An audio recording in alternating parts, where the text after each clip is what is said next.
जय हिंद। आज हम लोग मुख्य रूप से बात करेंगे प्रभावी व्यक्तित्व कम बोलना।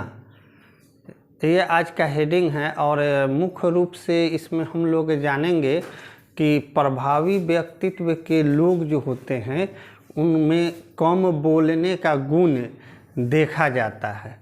तो प्रभावी व्यक्तित्व कम बोलना जैसे गुण जो जिस व्यक्तित्व में होते हैं उन्हीं वैसे ही व्यक्तित्व के बारे में आज हम लोग चर्चा करेंगे और कौन कौन से कम बोलने वाले व्यक्ति में कौन कौन से व्यक्तित्व के गुण होते हैं पाए जाते हैं, उन्हीं गुणों पर हम लोग बात करते हैं। तो चलिए हम लोग शुरू करते हैं, देखते हैं कि वैसे लोगों में कौन कौन सा गुण होता है जो कम बोलते हैं और ज़्यादा सुनते हैं, किसी चीज़ पर थिंकिंग अधिक करते हैं। तो सबसे पहले हम लोग देखते हैं कि कम बोलने वाले लोगों में यह गुण देखा गया है ज़्यादातर लोगों में कि वो अन्य की तुलना में ज़्यादा समझदार होते हैं। अन्य लोगों की तुलना में वो क्या होते हैं, ज़्यादा समझदार होते हैं, समझ उनकी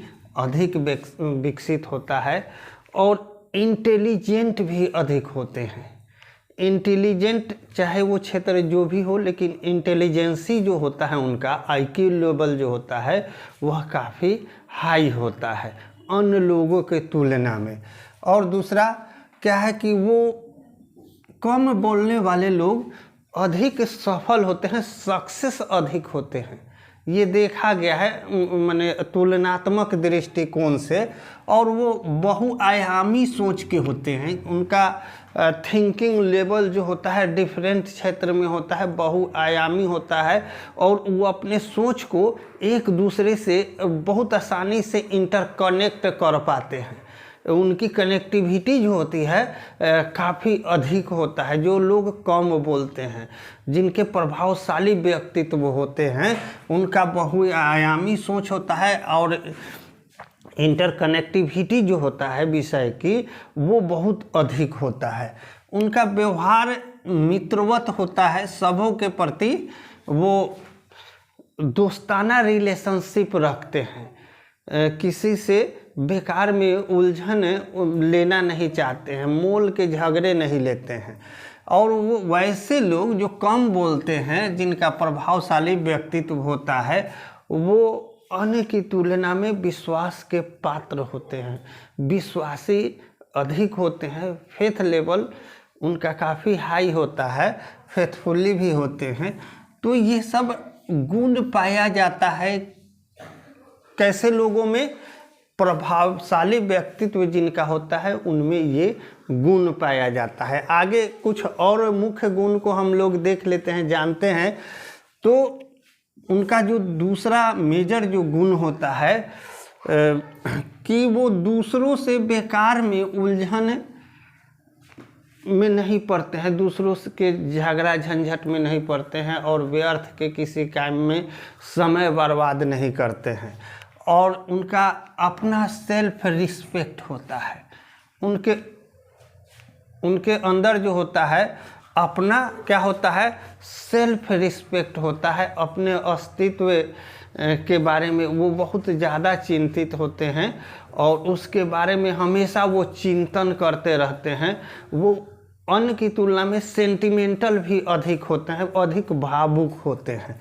तो सेल्फ रिस्पेक्ट वो उनका क्या होता है, एक अलग होता है। और आगे देख लेते हैं कि उनका सकारात्मक सोच, रचनात्मक सोच, उनके विचार जो होंगे, उनका थिंकिंग लेवल जो होगा वो सकारात्मक होता है और चिंतन जो होगा उनका क्या होगा, रचनात्मक चिंतन होगा, रचनात्मक निर्माणकारी सोच रखते हैं। जो लोग कम बोलते हैं वैसे निर्माणकारी सोच रखते हैं और वो अन्य की तुलना में अधिक गंभीर होते हैं, अधिक कॉन्शस होते हैं सामान्य लोगों की तुलना में। जो लोग कम बोलते हैं, जिनके प्रभावशाली व्यक्तित्व होते हैं, अन्य लोगों की तुलना में वो काफ़ी गंभीर होते हैं, कम बोलते हैं, और जो भी बोलेंगे वो नाप तौल कर बात को बोलेंगे। पहले वो अपने अंदर उस बात को तौलते हैं कि इस बोले गए मेरे बातों का क्या प्रभाव होगा। ये सब उनमें गुण पाया जाता है, उनका ये मेरिट है। अब आगे देख लेते हैं। वो शांत प्रवृत्ति के होते हैं, शांत पसंद करते हैं। अकेलापन उन्हें बहुत अच्छा लगता है, क्योंकि उनका जो मस्तिष्क होता है निर्माणकारी होता है, कुछ ना कुछ सोचता रहता है। वो इसीलिए अकेला वो पसंद करते हैं, अकेलापन पसंद करते हैं। और उसके बाद अच्छा लगता है, ऑब्जर्वेटिव होते हैं। वो ऑब्जर्वेटिव होते हैं, तरह तरह अन्य जगहों से, अन्य क्षेत्रों से वो सूचना संग्रह करने वाले होते हैं। सूचना के संग्राहक भी माने जाते हैं। जो कम लोग बोलते हैं, औरों के बातों से कुछ सीखने का कोशिश करते रहते हैं। तो ये सब उनका गुण होता है। और वो वास्तविकता से परे होते हैं। वास्तविकता उन्हें बहुत पसंद है। काल्पनिक दुनिया में, चमकीली दुनिया में, धोखाधड़ी में वो विश्वास नहीं रखते हैं। वास्तविक जो रियल है लाइफ, जो रियल इमेज है, उसको वो काफ़ी पसंद करते हैं। काल्पनिक जो जीवन है उसको वो पसंद नहीं करते हैं। अब आगे देख लेते हैं। उनका एक मुख्य गुण जो ये होता है कि दूसरों की गलतियों से, गलती वो करते हैं, ऐसे गलती करना नहीं चाहते हैं, गलती उन्हें पसंद नहीं है, लेकिन गलती करके वो सीखना चाहते हैं। और ज़्यादातर उनमें ये देखा जाता है, जो लोग कम बोलते हैं वो क्या करते हैं कि दूसरों की गलती से वो सीखना चाहते हैं। उनके अंदर यह गुण पाया जाता है कि दूसरा कोई अगर गलती कर रहा है और वो उसमें कुछ सीखने की बात है, तो वो दूसरों की गलती से फट से सीख लेते हैं। इसीलिए उन्हें ऑब्जर्वर भी कहा जाता है कि तरह तरह से, अलग अलग जगहों से वो सूचना को क्या करते रहते हैं, संग्रह करते रहते हैं। तो इस प्रकार आज मुख्य रूप से हम लोग का जो टॉपिक था वो था प्रभावी व्यक्तित्व के लोग कम बोलते हैं, और कम बोलने के साथ साथ और कौन कौन से उनमें गुण पाया जाता है, इन्हीं बिंदुओं पर आज हम लोग चर्चा किए जाने। और इसी तरह के नेक्स्ट मोटिवेशनल वीडियो में फिर से हम लोगों की मुलाकात होगी। तब तक के लिए जय हिंद, जय भारत।